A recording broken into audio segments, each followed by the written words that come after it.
Well, we have yet another great episode of the Sports Appraiser Podcast coming to you today.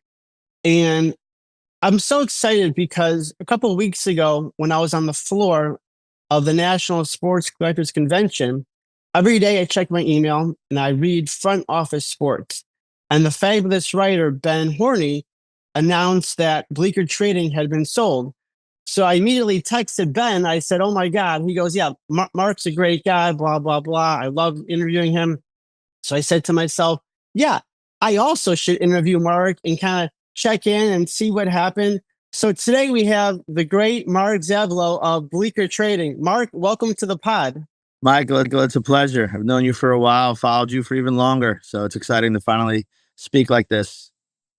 I really appreciate it. Kind of take us back maybe 4 years or so ago.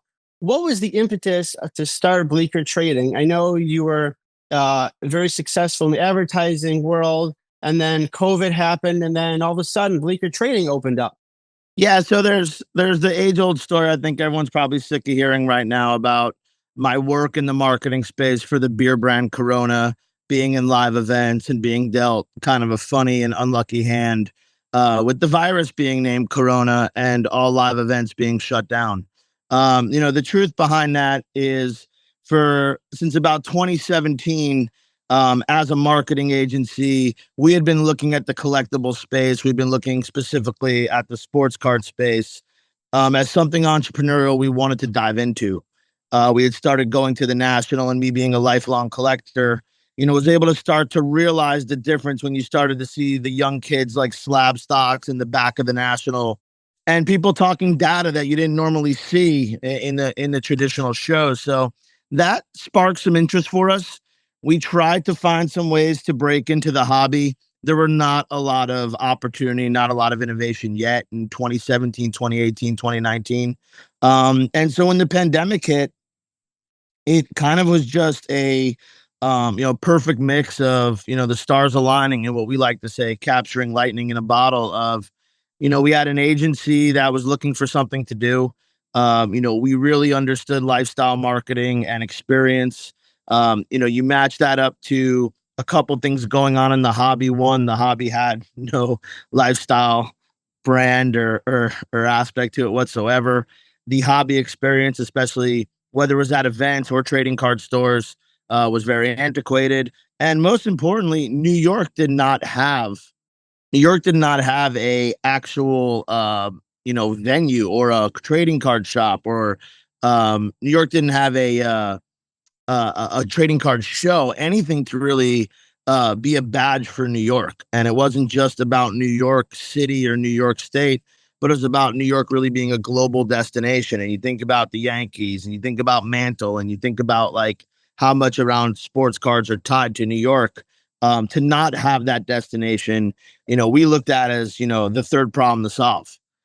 You then line that up with New York City real estate being the cheapest it's ever been. And again, a lot of the right things start snowballing into place. And so led to the agency deciding to take a space as a pop-up. Let's create a brand. Let's create some merch. Let's figure out some events.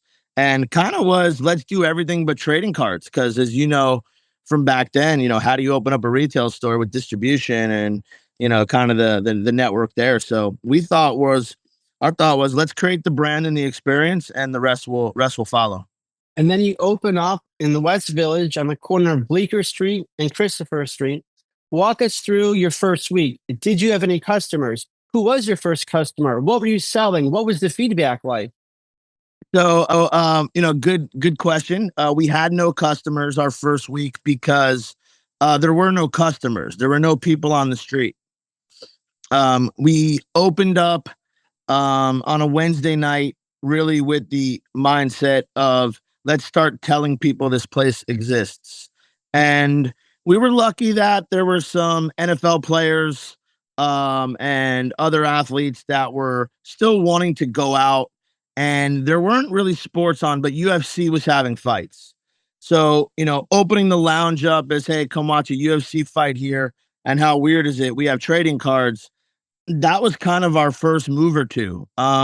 We got very lucky though that week. Nat Turner, of all people, happens to live nearby the store, at least when he's in New York.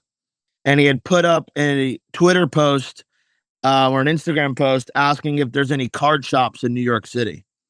And it was like, boom, marketing thesis hit. And we wrote him, a couple friends. I think we hit every person we know to be like, yo, respond to this, say Bleecker Trading. Nat DM'd us, came by the next day. We built Bleecker with a lot of our personal collection. We didn't have distribution or anything like that. And just very lucky that a lot of what we collected was from the era of wax that Nat likes. A lot of the 2003, a lot of the 96, and kind of everything in between. And Nat was cool. He came by with a friend. They made a big purchase. We hooked him up with some gear. He put it up on Instagram that night. And, to us, we literally felt like we went from 0 to 100, on day 2, day 3. So that was kind of our first customer. And that obviously spawned, a great relationship with Nat and then the company with PSA that he bought, and snowballed to a lot of fun things.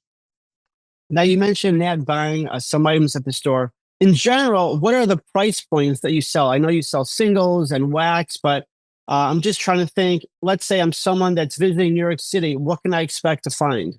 Well, it's funny. When we opened then with Nat, we were selling him very high price wax. And that's truly all we had, Michael. We didn't have relationships with any suppliers or distributors. Fast forward 4 years later, and it's actually the total opposite. We have really what we call your collector price points, everything from the low end to the mid to the high end. What you don't see at Bleecker often are your very high end, high range, one of a kind cards and wax. It's not really who our collector is, and it's not something in New York City especially you want to be keeping in your stores. Especially when we opened in 2020, 2021, where we are on Christopher Street is a big social gathering. So protests or just marches, a lot of social eruptions. It's never a place you want to have 10, 20, $50,000 cards and items. And quite frankly, that's not, who our daily customer is. Not to say we don't get those items from time to time. And we've sold boxes that are worth way more than that, or individual cards more than that. But right now, we really focus on what the customer's collecting every day. And I think what's unique about Bleecker is it gets so many different customers by being a local card shop, a destination card shop, and a tourism hub. And so when you think of that, you have people that are collecting everything from your modern collectors to your vintage collectors to your TCG collectors to people that are rediscovering the hobby but still want to rip open those 90s packs to, the people that are just entering and they need to learn more about products through blaster boxes or through the singles. But Bleecker really does a great job of owning kind of that community experience. There's other card shops that I think really deliver on the discovery. And we focus a little bit more on the event experience, on the customer experience. I'd also call what Bleecker does different is the non-customer experience as well.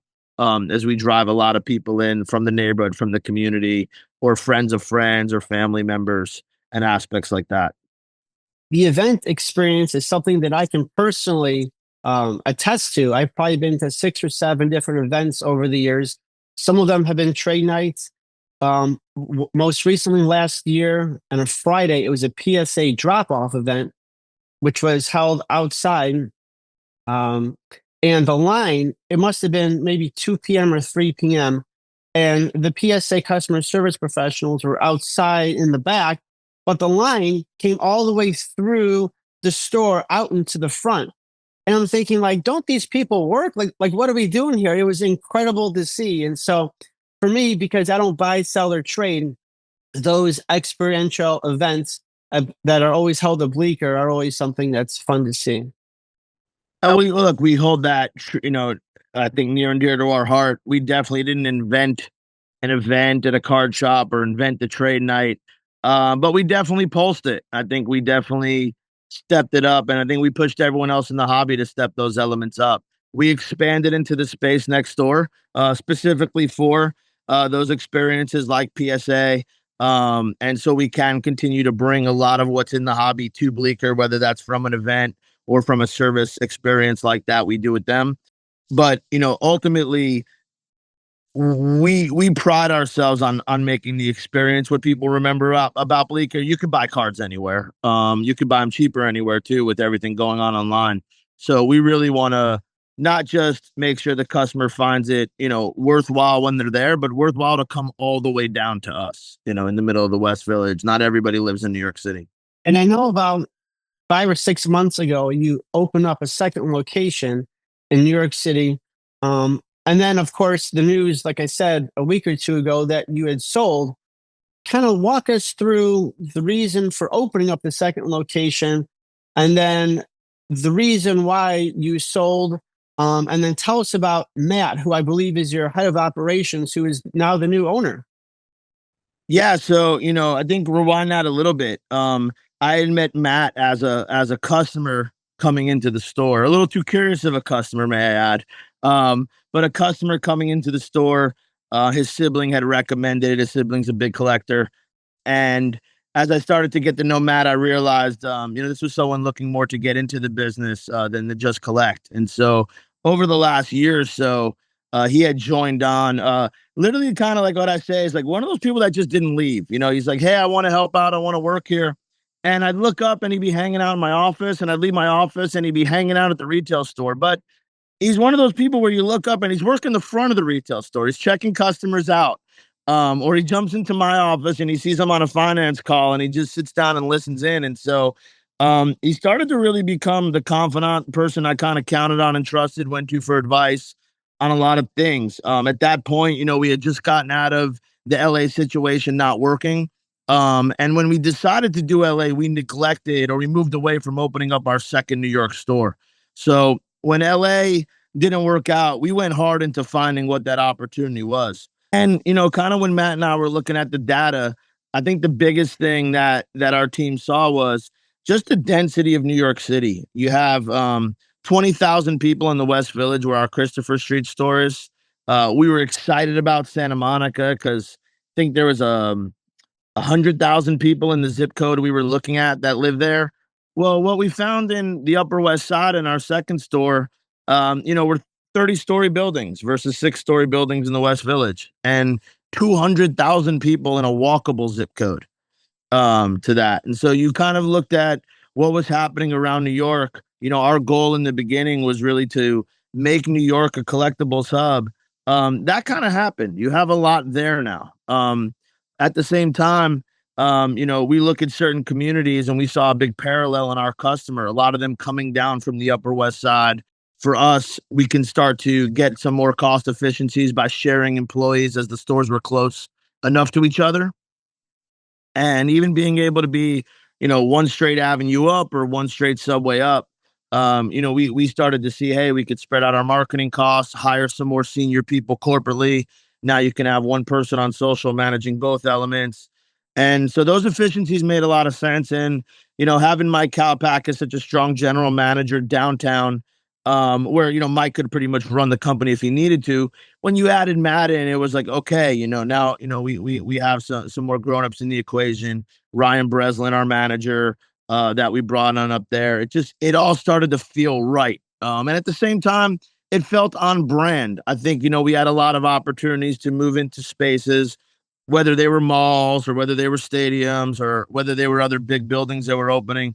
And it's just not who our brand was at the time. Not to say that Matt and the team won't transition it into something a little bit more prestige. But at the time, I think, we are who we are. We're very neighborhood. We know our bodega. We know our window washer. We work with the pizza place next door. Part of that is running a small business in New York. When we did the Verizon commercial with Sauce Gardner, I mean, that was the big thing when he was walking down the block with us. He's like, you guys all know each other.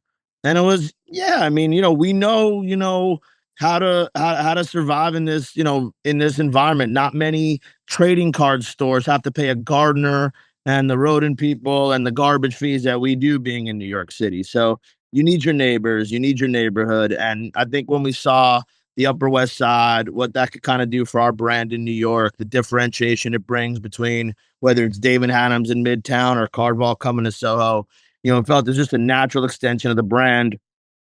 And again, having such strong senior people next to me, It was an absolute no-brainer that, we can scale and keep our team intact by them working in both stores. Now, what is your role going to be moving forward at Bleecker? Are you now executive chairman, or how is that going to work? And how long do you stay on? So you got to remember one thing, Mike. Bleecker was always a part-time job. My agency, Cogent World, started in 2011, 40 plus people. Most of them moved to LA, got sick of me talking about Bleecker in New York all day. Uh, and thankfully, my partner Malcolm and the team out there, they do a great job kind of keeping the vibe and the culture where it needs to be. But that's where I made my living. Every dollar, every card I have was poured into Bleecker. So there always was for me kind of the path of, hey, which one can I take more seriously? When Matt stepped in, I saw the path where I can kind of do both, however, commit myself 100% into Cogent. And Cogent is really always we're always working on what's next.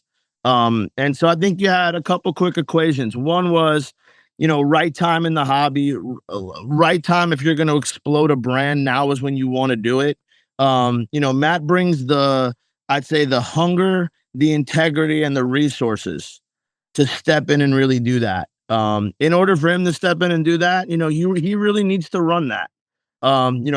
My involvement creatively, hobby connections, a lot of what I do, that's the fun stuff, helping with merch and coming up with other events and how we're going to show up at different experiences. Like, that's what I love to do. Worrying about inventory, operations, hiring, for all the business side of things, the widget side of the business. Like, I hate that more than anything. And, you're balancing credit cards, you're balancing debts. Like, there's nothing fun about that. So, Matt really is a gift from God in the sense that, like, he's allowing me to go focus. If there's 10 things you got to do to run the business, he's allowing me to focus on the one thing I love doing and I think I'm great at. And I think actually helps the hobby. Everything else I was doing at Bleecker doesn't help the hobby. It maintains what Bleecker was doing. Matt will exceed that. Matt will expand that. For me, I get to focus on what I love doing at Cogent, which is pretty much, doing this again. Will it be a card shop like this? Absolutely not. But at the same time, I don't know what my contribution could have been to the hobby the next couple of years if I continued to run Bleecker. And I always said, once you don't need what I do, I don't want to be there. I want to be on the other side with you, eating the pizza, getting my cards graded, having fun, letting someone else worry about it. And, I think Matt's in a great position to maintain that and grow that. And it puts me in a strong position to really go into what's next for that. Where do you see Bleecker 5 years from now? Oh, I'm probably the wrong person to ask, Mike. I could see a very dominant path on expansion, if Matt chooses to. I also see a very smart path of, not having to do a thing. I think what's unique about Bleecker, look at the spaces that Bleecker doesn't play in right now. You don't see Bleecker in breaking and live shopping. E-commerce is pretty limited to local pickup, and maybe some Uber delivery. The event experience, the CRM experience. I don't know, Mike. I think if you dial that up alone, you almost double the revenue. Breaking and live breaks and mystery packs and all that. I mean, that's bigger than retail. So, I don't know where they are in 5 years. I think with the way that this hobby is going, they have phenomenal relationships with their landlords. And the areas of New York that we're in are bustling. So there's every reason for the brand to probably be a lot hotter then than it will be now. And I still think from the hobby side of things, if we're going to call it the innings, what inning are we in? I think if you look at it from a fanatic standpoint, they have another decade, right? 5+ years of the NFL license coming on right now. So, I look at Bleecker as, hey, like, in the most careful of ways is, Fanatics is giving them Marlboro cigarettes. The brand is dope. It's being marketed well, and it's an addictive product. So to that extent, I think it'll still be in the mid innings of where this hobby is going. And they have, some amazing paths if they want to go. But I will say this, from the team they have locally, there's so much room to dominate with growth in New York City. and I would bet on them. What I've told a few people is I wouldn't have recommended competing heavily with Bleecker before I sold it. But now with Matt and the team's focus and the resources coming in, they could do a lot. So I'm excited to be a part of that and really contribute minimally to that potential. Well, I'm also excited to watch Bleecker years from now and see what happens and see the growth. Mark, congrats on the sale. Congrats on your success. And thanks again for being on the pod today. Mike, is a pleasure is mine. I thank you for having me, and again, I hope we get to catch up in person soon. Looking forward to it. Thanks, Mark. Thank you.